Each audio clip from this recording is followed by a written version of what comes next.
this is the right decision and, quite frankly, overdue. News today from President Joe Biden. The U.S. will be ending its war in Afghanistan by the end of August. Thanks for joining us tonight. I'm Ryan Cummings. I'm Janice Allen. This news is coming ahead of the original September 11th deadline. Fox 17's Angeline McCall has the details tonight and reaction from a local veteran who also calls the move long overdue. Angeline? Janice, Ryan, President Biden announced today that the longest U.S. war will come to an end on August 31st. The move comes after nearly 20 years, with more than 2,300 service members losing their lives as a result and thousands of others injured. The United States did what we went to do in Afghanistan, to get the terrorists who attacked us on 9/11 and deliver justice to Osama bin Laden, and to degrade the terrorist threat to keep Afghanistan from becoming a base from which attacks could be continued against the United States. President Biden removing troops by the end of summer, defending his decision by saying an American presence could not resolve Afghanistan's issues. I will not send another generation of Americans to war in Afghanistan with no reasonable expectation of achieving a different outcome. The move is overdue, according to Army veteran Brett Allen. The Fremont native and current Ada resident served in Afghanistan.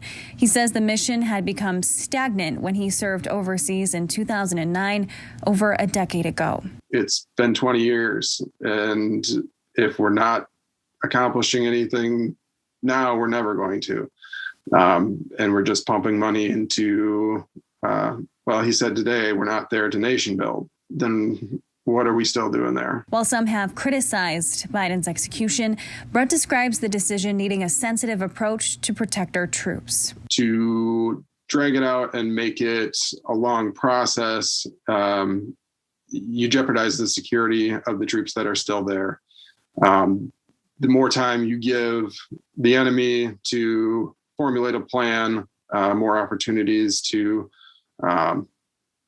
hit you on the way out, the worse off you are. He says most of his fellow brothers and sisters feel similarly, that the war needs to end between the lack of goals still in place and the amount of lives lost. I hope they can take away a sense of pride that, I mean, despite the fact that we may not have accomplished all we'd hoped we'd accomplished, their children, their spouses still accepted the call to serve and did what was asked of them. When asked if the move means an inevitable Taliban takeover, President Biden responded no, adding that the Afghan troops have more than 300,000 well-equipped soldiers and airmen to the 75,000 or so Taliban members. In the newsroom, Angeline McCall, Fox 17 News.